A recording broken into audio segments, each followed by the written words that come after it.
তো আজকে সবার প্রথমে এনএক্সটি শোটা নিয়ে কথা বলা যাক। তো আজকের এনএক্সটি শোতে কিছু বড় বড় জিনিস ক্রিয়েট করার চেষ্টা করা হয়েছে।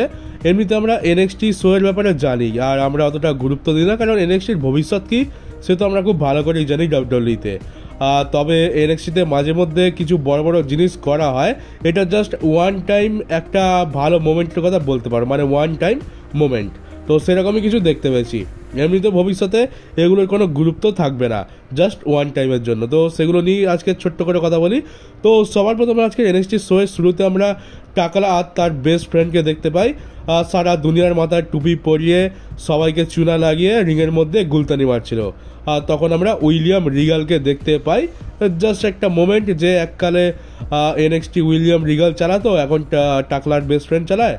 আর টাকলা বলছিল যে আমিও আবার এনএক্সটিতে ফিরে আসতে চাই। তো জাস্ট এটুকুই। এমনি তো আমরা জানি যে টাকলা এনএক্সটিতে ফিরে আসবে না। আর আজকের আমরা সেই পুরনো ফিন বেলারকে দেখতে পাই, যেমনটা আমরা এককালে 2016 সাল এমনকি এনএক্সটিতে দেখতে পেতাম। আজকের ফিন বেলার তার সেই পুরনো ড্রেস পরে আসে, পুরনো থিম সং নিয়ে আর ফেস ক্যারেক্টার নিয়ে, জাস্ট ওয়ান টাইম অ্যাপিয়ারেন্স। এখানে ফিন বেলারের সেই পুরনো থিম সঙ্গে সে এন্ট্রি নেয়, আগে যেরকম করতো সেরকমই করে।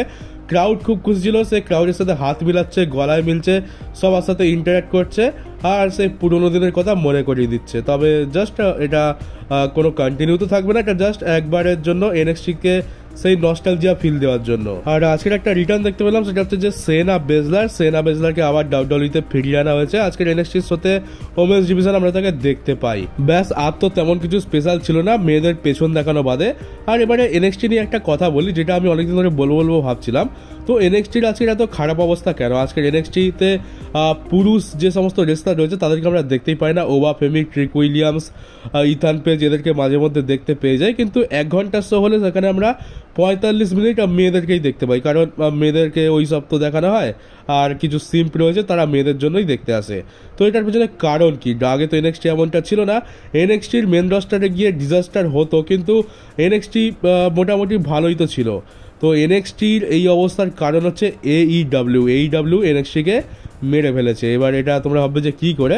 তো দেখো, আগে কী ছিল যে ডাব্লিউডব্লিউইতে মেন রস্টারের তুলনায় এনএক্সটিতে বেশি ভালো রেসলিং দেখতে পেতাম, সেই জন্য অনেকে এনএক্সটি দেখতো। তারপর ধীরে ধীরে এনএক্সটির ভ্যালুটা আমরা বুঝতে পারি যে এনএক্সটি মেন রস্টারে কোনো লাভ নেই। তো তারপরে ধীরে ধীরে এনএক্সটির ফ্যান্স কিছুটা কমতে থাকে।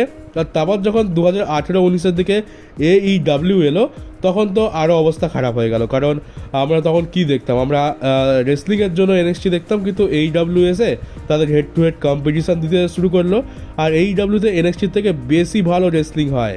এনএক্সটি ওই লেভেলে গিয়ে তো রেসলিং করতে পারে না। আর এনএক্সটি স্টারদের কোনো ভবিষ্যৎ নেই, তারা ভালো জায়গায় যেতেও পারে, নাও যেতে পারে। কিন্তু এইডব্লিউতে কী হয় যে প্রত্যেকটা স্টারের প্রত্যেকটা জিনিসকে গুরুত্ব দেওয়া হয়, তাই সেখানে আমরা প্রপার স্টোরি লাইন পাই।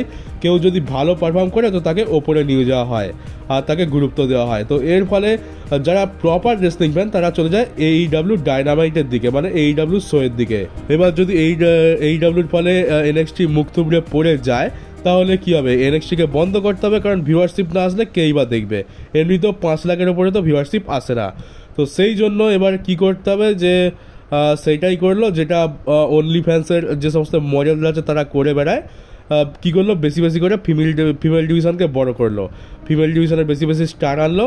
তো এবার মেয়েদের পেছন দেখিয়ে, মেয়েদের শরীর দেখিয়ে, ছোট ছোট জামা কাপড় পরিয়ে যত সিম্প রয়েছে, যত হারামির লোক রয়েছে তাদেরকে নিয়ে আসা হয়। আর এরা এনএক্সটি শো দেখে হাতের কাজের বন্দোবস্ত করে নেয়। তোমরা দেখতেই পাচ্ছ এনএক্সটি শোতে কী আমরা দেখতে পাচ্ছি। তোমরা এই ফটোটাও দেখতে পাচ্ছ, এটাও আজকের এনএক্সটি শো থেকেই এসছে।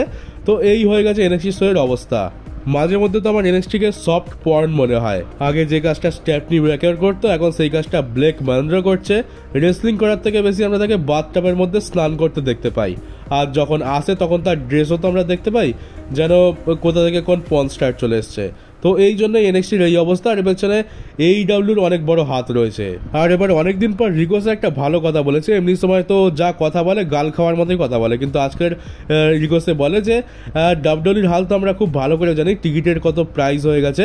আর এমন অনেক ফ্যামিলি রয়েছে যারা চায় যে তাদের ফ্যামিলি নিয়ে তাদের ডাব্লিউডব্লিউ শো এনজয় করতে যেতে চায়, কিন্তু টিকিটের দাম এত বেশি যে টাকার অঙ্কটা লাখ লাখ কোটি কোটি টাকায় চলে যায়। তো তাদের পক্ষে সেটা অ্যাফোর্ড করা সম্ভব নয়, কিন্তু তাদের ডাব্লিউডাব্লিউ রেসলিং দেখার ইচ্ছা।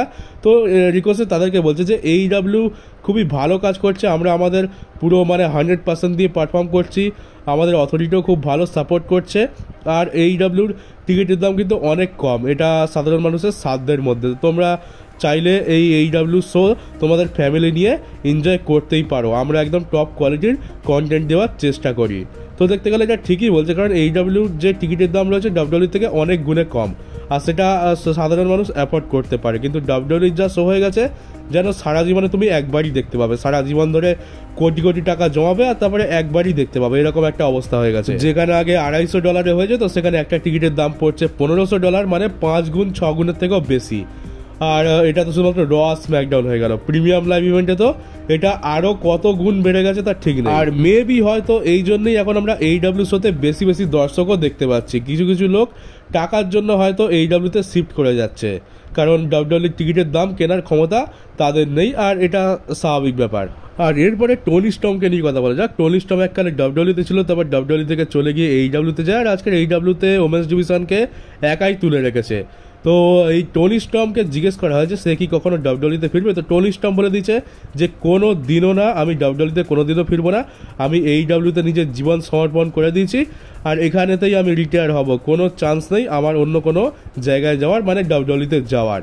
তো এবারে আমি তো চাইবো যে টনি স্টর্ম যেন AEWতেই থাকুক, কারণ ডাব্লিউডাব্লিউতে আসলে তার হাল বেকারই বানিয়ে দেওয়া হবে, তাকে ওই শুধুমাত্র ওই লেসবিয়ানের মতো কিছু কাজ করার জন্য আর পেছন দেখানোর জন্যই রাখা হবে। তো আমি তো চাই না, সে AEWতে ওই সব কাজও করছে আর রেসলিং করে ওমেন্স ডিভিশনটাকে বেশ ভালো জায়গায় নিয়ে গেছে, তাকে আমরা একটা যোগ্য চ্যাম্পিয়ন বলতে পারি। কারণ এই ডাব্লিউডাব্লিউতে আমরা কি দেখতে পাচ্ছি এখন, টিফনি ওয়ার্ল্ড চ্যাম্পিয়ন, কিন্তু টিফনিকে দেখে কি ওয়ার্ল্ড চ্যাম্পিয়ন মনে হয়? কিন্তু এখানে টনি স্টর্মকে ওয়ার্ল্ড চ্যাম্পিয়নে বেশ ভালো মানিয়েছে, কারণ সে কাজগুলো সেরকম করেছে। তো AEWতে থাকলে সে ভালো বুকিং পাবে আর সে ভালো মতো মন খুলে কাজও করতে পারবে, কিন্তু ডাব্লিউডাব্লিউতে সেটা সম্ভব নয়। তাই আমি তো পার্সোনালি চাই যেন কোনোদিনও ডাব্লিউডাব্লিউতে না ফিরুক। আর আমরা ডাব্লিউডাব্লিউর ইতিহাসে আজ পর্যন্ত জন সিনা ভার্সেস গোল্ডবার্গের ম্যাচটা দেখতেই পেলাম না, যেটা একটা ড্রিম ম্যাচ। তো জন সিনা বলে যে এর পেছনে কারণ হচ্ছে যে কখনো আমাকে যে গোল্ডবার্গকে সাজেস্টই করা হয়নি, মানে আমি তো নিজের ম্যাচ নিজে ঠিক করি না, আমাকে যা অপোনেন্ট দেওয়া হয় আমি তাদের সাথেই লড়ি, আর আমাকে কখনো গোল্ডবার্গকে অপোনেন্ট হিসেবে দেওয়াই হয়নি। তো সেই জন্য আমরা এটা দেখতেও পাইনি। তো এর জন্য দায়ী হচ্ছে ডাব্লিউডাব্লিউর ক্রিয়েটিভ প্যানেল, তারা এই ম্যাচটা কখনো অর্গানাইজই করেনি। আর এই কিছুদিন আগে গোল্ডবার্গের রিটায়ারমেন্টের দিনে এটা সুযোগ ছিল, কিন্তু কি করলো, গান্থারের সাথে ম্যাচ করিয়ে দিল, যে ম্যাচটা হেরেও গেল।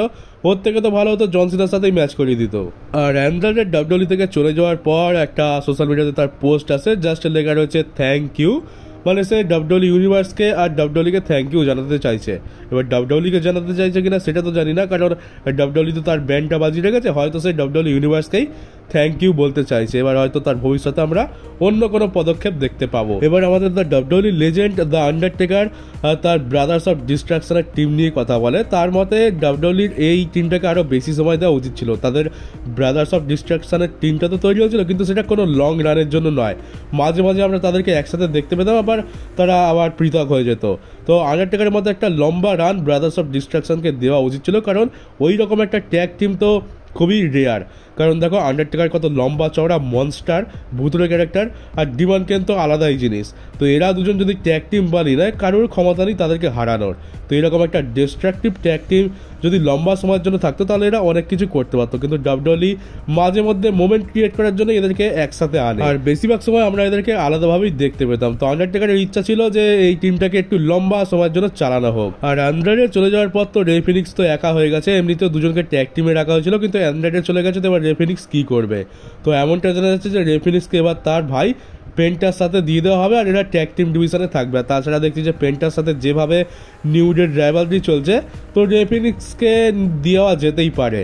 তবে ব্যাপারটা কি হচ্ছে যে এমনিতেও এদের হাল তো বেহাল হয়ে রয়েছে, আবার ট্যাগ টিম ডিভিশনে পাঠিয়ে দেওয়া হবে, ট্যাগ টিম ডিভিশনে তো আরও অবস্থা খারাপ। আর ব্রক লেসনার রিলেটেড একটা ফ্যাক্ট বলি, সেটা হচ্ছে যে ডাব্লিউডাব্লিউর ইতিহাসে আজ পর্যন্ত মাত্র 4 জন আফ্রিকান রেসলারই ওয়ার্ল্ড টাইটেল জিতেছে। আফ্রিকান রেসলার বলতে এককালে তারা আফ্রিকাতেই জন্মেছিল, কিন্তু তারপরে তারা ইউএসএতে চলে আসে, মানে আমেরিকা চলে আসে আর আমেরিকার নাগরিক হয়ে যায়, আর তারপর ডাব্লিউডাব্লিউতে এসে তারা ওয়ার্ল্ড টাইটেল জেতে।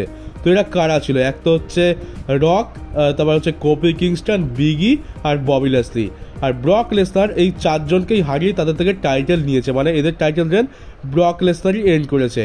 তো এটা একটা অনেক বড় ফ্যাক্ট, মাত্র 4 জনই জিতেছে, আর 4 জনের টাইটেল ট্রেন্ড এন্ডি হয়েছে ব্রক লেসনারের হাতে। তো মনে হচ্ছে ভিন্স ম্যাকম্যান শুধুমাত্র কালো চামড়ার মানুষদের ব্যান্ড বাজানোর জন্যই ব্রক লেসনারকে রেখেছিল। মানে চ্যাম্পিয়ন কতদিন থাকবে, চ্যাম্পিয়নশিপ তোমাকে হারতেই হবে, আর ব্রক লেসনারকে দিয়েই হারাবো। আর ফাইনালি এবার রেসলমেনিয়ার টাকা নিয়ে কথা বলা যাক। তো রেসলমেনিয়া যেটা লাস ভেগাসে হচ্ছে, সেটার জন্য ডাব্লিউডব্লিউই কে লাস ভেগাসের অথরিটি দিচ্ছে $5 মিলিয়ন, মানে $50 লাখ। এবার সেই টাকাটা নিয়ে ডাব্লিউডব্লিউই শোটা তাদের ওখানে করাচ্ছে। এবার কোটি কোটি টাকার টিকিট বিক্রি করে তারা অনেক বড় বিজনেসও করবে, মানে অনেক টাকা কামাবে। কিন্তু সৌদি আরবে যে রেসলমেনিয়াটা হতে চলেছে, সেটার জন্য 5 মিলিয়নের 50 গুণ, মানে $250 মিলিয়ন দেওয়া হচ্ছে ডাব্লিউডব্লিউই কে। ভাবো, শুধুমাত্র শো করানোর জন্যই এত টাকা তাদের সরকার ডাব্লিউডব্লিউই কে দিচ্ছে। এবার তারা কোটি কোটি টাকার টিকিটের দাম রাখবে, সেটা থেকে আরও কত $মিলিয়ন কামাতে পারবে। মানে ডেফিনেটলি ডাব্লিউডব্লিউইর ইতিহাসে সব থেকে বেশি ইনকাম এই রেসলমেনিয়া থেকেই হবে। আর সেই জন্যই টিকেও চলে যাচ্ছে সৌদি আরবে, আর সবাই বলছে ইউ সোল্ড আউট। তবে যাই পারে হোক, আমরা ভাই গরিব মানুষ, আমাদের তো টাকা নিয়ে ভেবে লাভ নেই। আমরা তো শো দেখতে যাবো না, আমরা তো টিভিতেই দেখবো আরাম করে। তো এত টাকা ডাব্লিউডব্লিউই পাচ্ছে যখন, তখন সেই লেভেলের শোটাও দিক। আমরা জাস্ট এটুকুই চাই, বড় বড় জিনিস দেখতে পাবো, বড় বড় মোমেন্ট দেখতে পাবো, মানে দেখে পুষিয়ে যাবে, পুষিয়েও বেশি হয়ে যাবে। জাস্ট এটুকুই আমরা আশা করে থাকি। আর তাছাড়া যদি এত টাকা দেওয়ার পরেও ডাব্লিউডব্লিউই সৌদি আরবে গিয়ে হেগে দিয়ে চলে আসে, সৌদি আরবের অথরিটিরা তো ডাব্লিউডব্লিউই কে ছাড়বে না। তো চলো গাইস, এই ছিল আজকের নিউজ ভিডিও। কেমন লাগলো কমেন্ট বক্সে অবশ্যই জানিও। নতুন হয়ে থাকলে চ্যানেলটাকে সাবস্ক্রাইব করে নোটিফিকেশন বেলটাকে অবশ্যই অন করে দিও, আর ভিডিওটাকে পারলে শেয়ারও করে দিও। তো চলো এবার দেখা হচ্ছে ডাব্লিউডব্লিউইর পরের একটা নিউজ ভিডিওতে।